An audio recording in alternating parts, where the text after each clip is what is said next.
About 9 years ago, I had a theory that if corporate women showed up more as a thought leader at work, then that would lead to more recognition, higher salaries, more easily accessible promotions, those types of opportunities that you don't have to advocate for, they just come to you. Wouldn't that be amazing?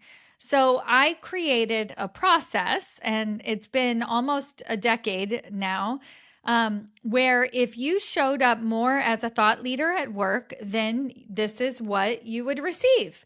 And it worked. It absolutely worked on so many levels. And that's what I'm going to talk to you about in today's podcast episode, is why this process works and how you can begin to implement some of it in your own life. And in today's episode, I'm going to be giving you a little bit more background on why this process works so well, and also give you a few things that you can begin to implement. All right. So what is this idea of thought leadership? I think when people think about thought leadership, what we immediately go to is LinkedIn, right? So being seen as a thought leader on social media. So maybe you have a YouTube channel, LinkedIn, Instagram following, like whatever that might be.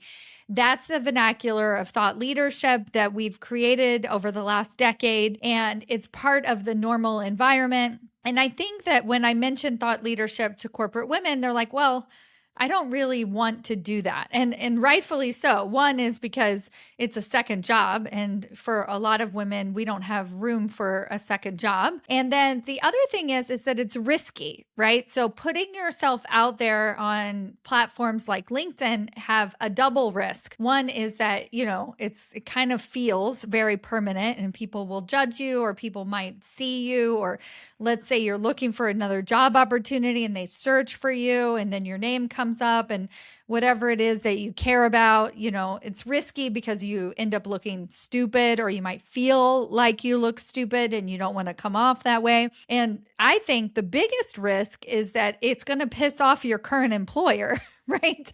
And I think that's a good risk that you don't want to take, right? So you want to get very real on what it's going to mean if you start just willy-nilly posting on LinkedIn. So we're using thought leadership in a little bit of a different way. So how I define thought leadership is this ability to show up as a leader with thoughts. So you are a leader that has ideas. Now, when I ask corporate women what they want, they often will say they want to be recognized for their ideas, right? So they want to get promoted, they want to have respect, they want to be included. Essentially, they want to have their ideas heard, right? They want to be able to share their ideas, and they want to be asked for their opinion.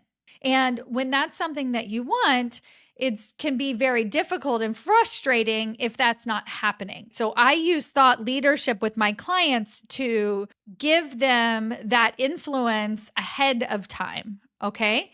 And so that's really what we're talking about today, is that you are a leader with thoughts. You are a person who has ideas. So we already know that. You probably already know that. It's probably been the bane of your existence if you're frustrated with your job. You have ideas, you see things differently than other people, but yet nobody cares about it. In looking at this idea of using and bringing your ideas to the table as a thought leader, as a person who has ideas ahead of time, then that's what we're thinking about when we're thinking about thought leadership. Like if you never even posted on LinkedIn, I don't care. You are a leader who has ideas.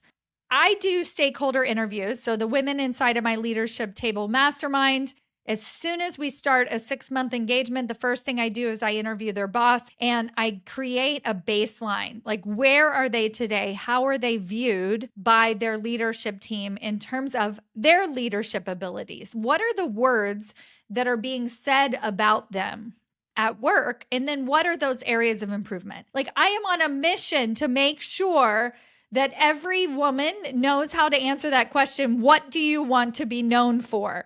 In a way that matters to the other person who's listening, because we might want to be known for something, but then that might not be what our organization or our boss actually cares about. And so it's really cool when our leadership is very similar to what the company's mission is or what that drive of that organization actually is. And so when you can answer that question, what do you want to be known for? Now you are instantaneously a part of the conversation. Can you see how this works?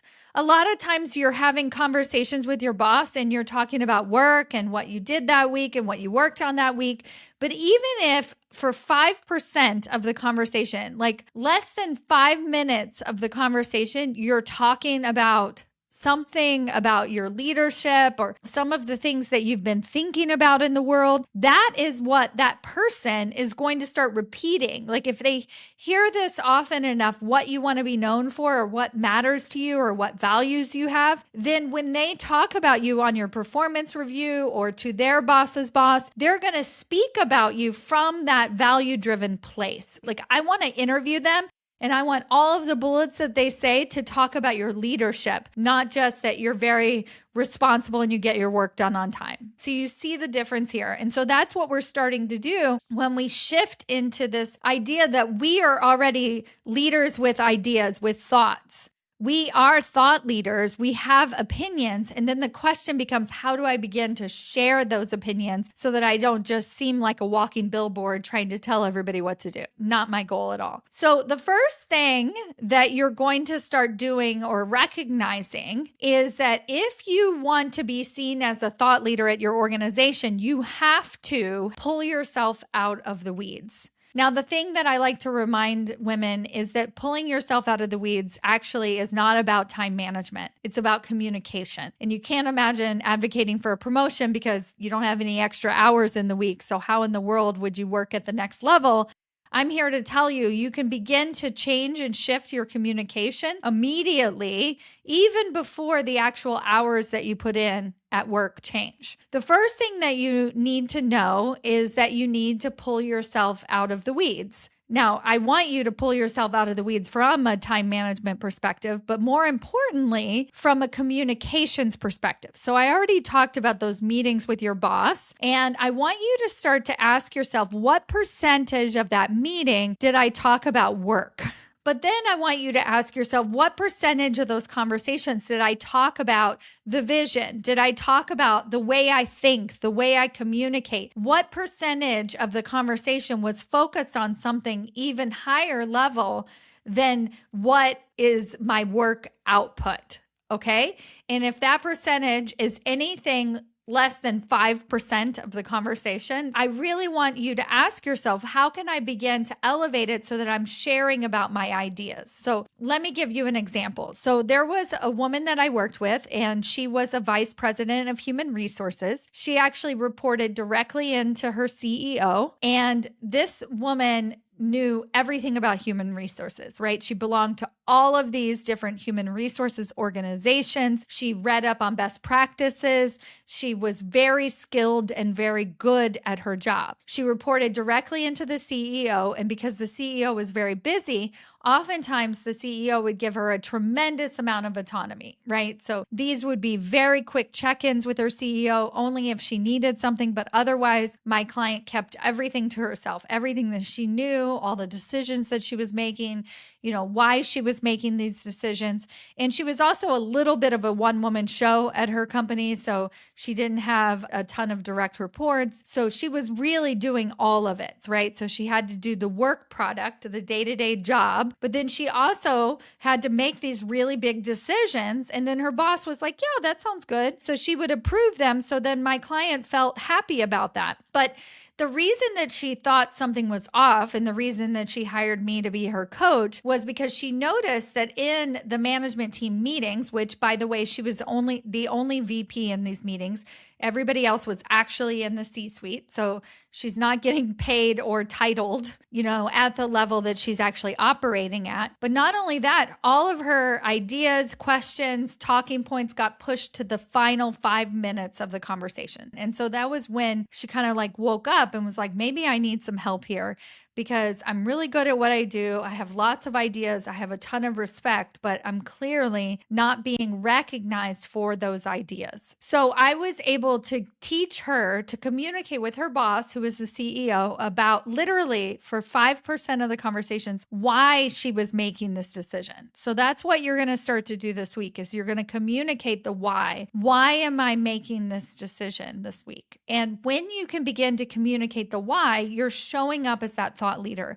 just in your day-to-day job. Like, this is why I made that decision. Okay. And so when you start to do that, then people start to recognize you for those ideas as this ultimately this CHRO level executive leader, and showing up more as this woman who has ideas rather than all of this work that I did last week, as somebody who has ideas, who thinks bigger, and who is making that bigger impact at your organization. So this is what thought leadership looks like inside of the corporate world. Now, this is where it gets really fun. So a lot of people are really, really close to the information at hand. And so this is why I love coaching, because when we can have a conversation about how I see you as a thought leader, how I see the value that you bring to your company, then you get that courage, because it matters. It says, hey, not only am I good at what I do, but I have opinions, but I'm tapped into the larger human resources community. This is why I'm doing the intensive on Thursday, is because I want you to know what I see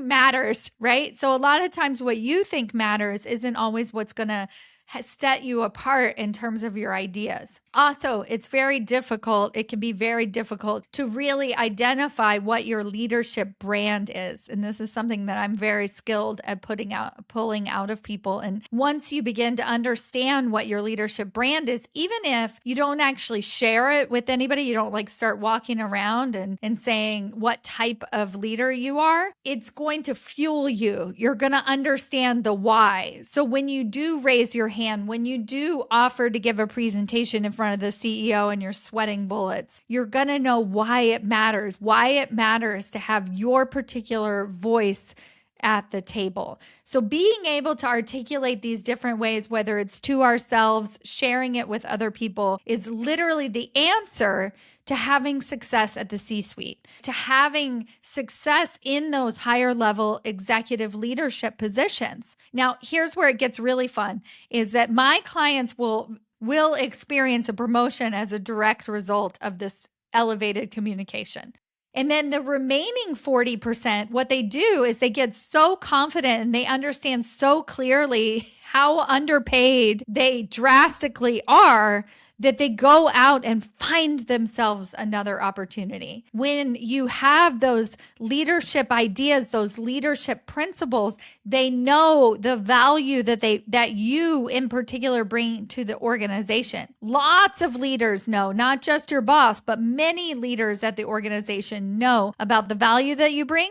Then you make yourself, in a good way, irreplaceable at those higher executive levels. And it makes promotion after promotion no-brainer. And I did just get this. I can't remember if I shared this on the podcast, but a few weeks ago, I got a Slack message from one of my clients who said, guess what? I got a promotion out of nowhere. She hadn't advocated directly for the promotion. She walked in, her boss said that he wanted to meet with her, and he said, we're giving you a promotion and a pay raise off cycle. And it definitely wasn't out of nowhere. She knows exactly the process that she took. She knows how she started showing up as that higher level director, and she got rewarded as a result of it. If this is interesting to you, let's dive deeper. I want you to have those talking points. I want you to know what makes you stand out as an executive leader. I want you to have the courage to first understand and articulate your own leadership style to yourself so that then you can begin to share that with those people around you. And especially if you're interviewing for executive level roles, you want to have these talking points and you want to understand how you can begin to articulate this and say it out loud in a way that actually matters to them. Because a lot of things that matter to us don't matter to our executive leadership and vice versa. And I want to change the script because you are amazing. We need you at the leadership table. And my mission is to get more corporate badass women like you into executive leadership so that we can change the C-suite from the inside out.